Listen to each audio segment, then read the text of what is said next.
Olá, pessoal! Mais uma vez juntos aqui para nós darmos continuidade, nesse lançamento que estamos fazendo dos nossos dois volumes, dois livros, O Mundo Espiritual de Anjos e Demônios. E dos demônios a gente fala sobre os Nefilins, isso mesmo. Falamos sobre sociedade secreta, sobre a Ordem da Cobra, qual a conexão entre os heróis de renome, vampiros, São tantos assuntos misteriosos. E estamos aqui com o nosso irmão Cid Gleison, o qual leu o livro e abordou aqui alguns pontos que ele acha muito interessante. Cid, fala para nós aí. Paz do Senhor, pastor, a paz do Senhor, irmãos. Então, eu li o livro, não tive a oportunidade que vocês estão tendo porque para mim foi tudo surpresa, o conteúdo do livro, e foi uma surpresa agradável, por assim dizer. Muito conteúdo extraordinário. Mas para aguçar, para vocês terem um gostinho aí do que vem pelo livro, eu separei aqui alguns pontos que eu gostaria que o pastor Célio, nessa nossa reunião aqui, abordasse para a gente. Preparado, pastor? Bom, vamos lá, Na verdade, a gente está até parecendo um pouco a capa do livro, preto e branco. Estamos aí, ó. Mas que eu não sou as trevas, que fique claro. Mas vamos lá, pastor. Na primeira epístola de Pedro, fala de seres, de espíritos que estão presos em algemas eternas no Tártaro. Já em Efésios, capítulo 2, fala de seres celestiais que estão nos ares. O que o primeiro grupo fez de tão grave para que tivesse... Primeiramente, nos diga o que é o Tártaro, e o que eles fizeram de tão grave para esse grupo de anjos estar no Tártaro. Sua pergunta é muito boa. Veja bem, lá em 2 Pedro, capítulo 2, versículo de número 4, e em Judas, do versículo 6 em diante, nos falam de anjos que estão em algemas eternas. A palavra eterna ali, em hebraico, é olam. O eterno é el olam. E essa palavra tem mais de um significado. Significa, por exemplo, aqui é algo antigo. Porque o que é eterno não tem nem princípio e nem fim. E esses anjos estão em algemas eternas até o dia do juízo. Então, não vai ser algo eterno. Eles estão ali até o dia do juízo. Interessante que as pessoas leem que tem anjos no Tártaro, e o Tártaro faz parte do submundo. Essa palavra só encontra ela uma vez no Novo Testamento. Ela é citada lá em 2 Pedro 2, 4. E o Tártaro fica numa repartição do Hades. Seria o abismo profundo, onde estão presos 204 anjos. Isso mesmo. Por que 204? Porque 200 você vai encontrar no livro de Enoque, falando desses anjos que abandonaram a sua posição celestial e seguiram após outra carne, diz lá em Judas. Eu falo 204 porque você tem 4 anjos que estão presos no rio Eufrates e que eles estão presos também no Tártaro. Você vai ver que existiam gigantes ou nefilins no período pré-diluviano e depois do dilúvio. Isso fica claro quando você lê Gênesis capítulo 6, versículo 4, ou Números capítulo 13, versículo 33. É interessante que a gente faz a pergunta que o Cid fez para mim aqui agora. Qual que é a diferença entre esses anjos que estão presos, eles não estão operantes, são anjos rebeldes, são anjos caídos, daqueles anjos que seguem Satanás e que estão juntamente com Satanás, estão nos ares, Efésios 2:2 ou 6:12, fala que Satanás ele é o príncipe das potestades do ar. Então, é porque esses anjos cometeram um pecado muito grave. Eles coabitaram com as filhas dos homens. Lá em hebraico, é Binei Adam, para as filhas dos homens, e Binei Ha Elohim, para os filhos de Deus. Esse termo é o mesmo termo usado em Jó, capítulo 1, versículo 6, que fala que quando os filhos de Deus vieram se apresentar, Satanás veio no meio deles. E filhos de Deus ali é o quê? São anjos. Ali é um pavilhão de Deus, é uma assembleia com todos os anjos bons e maus.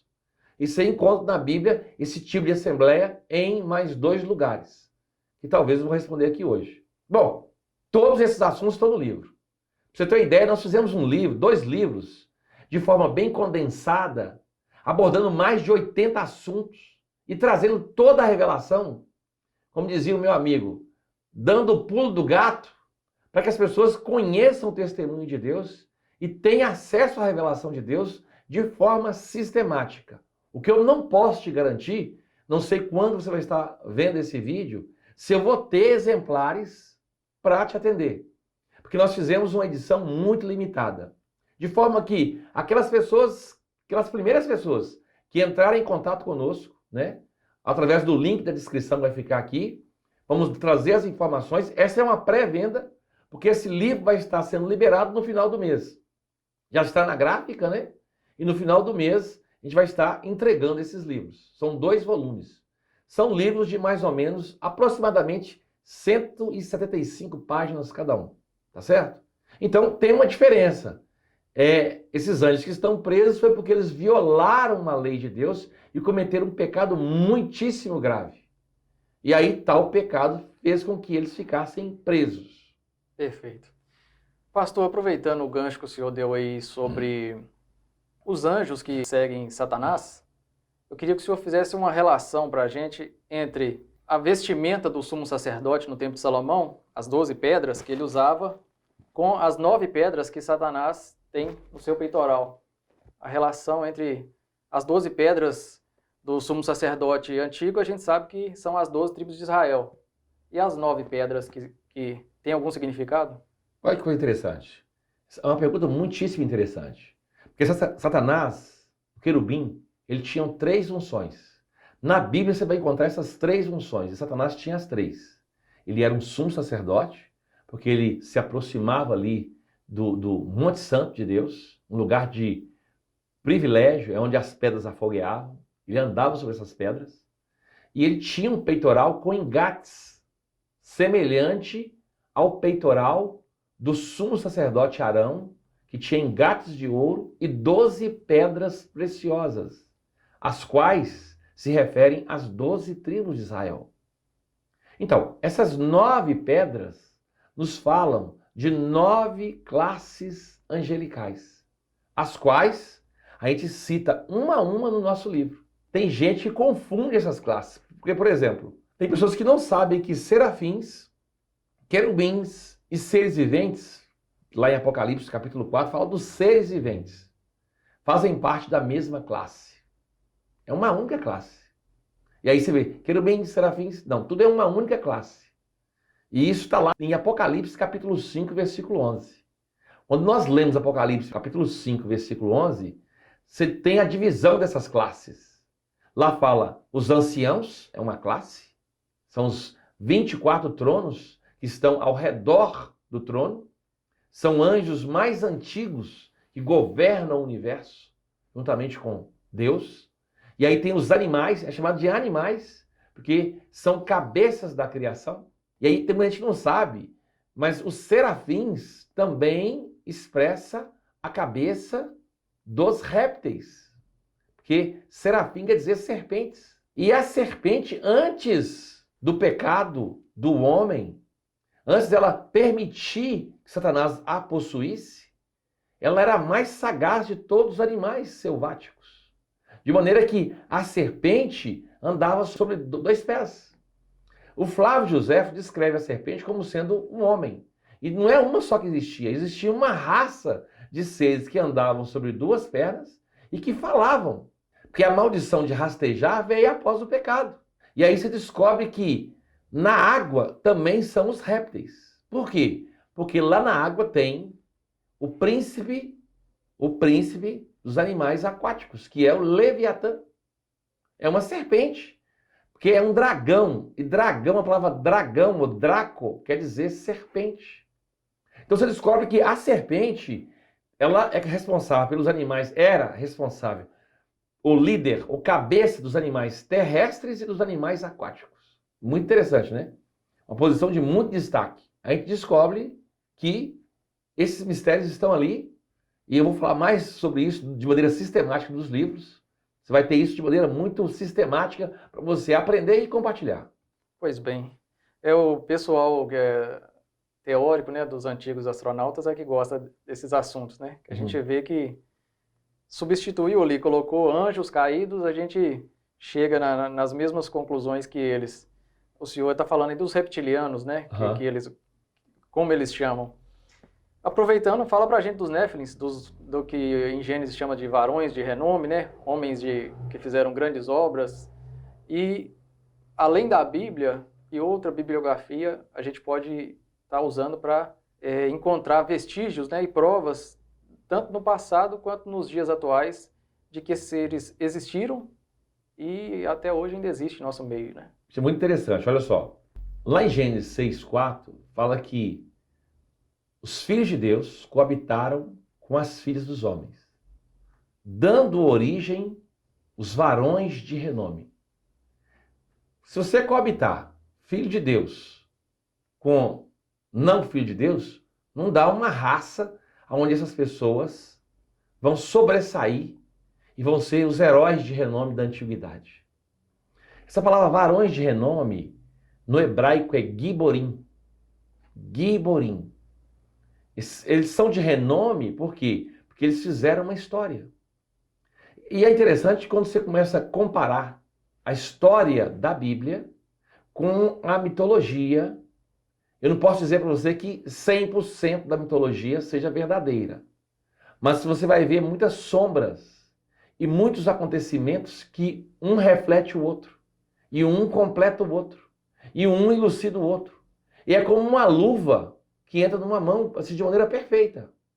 Então, quer ver um ponto? Se você for estudar lá em Gênesis, você vai encontrar lá, por exemplo, 6 raças de nefilins.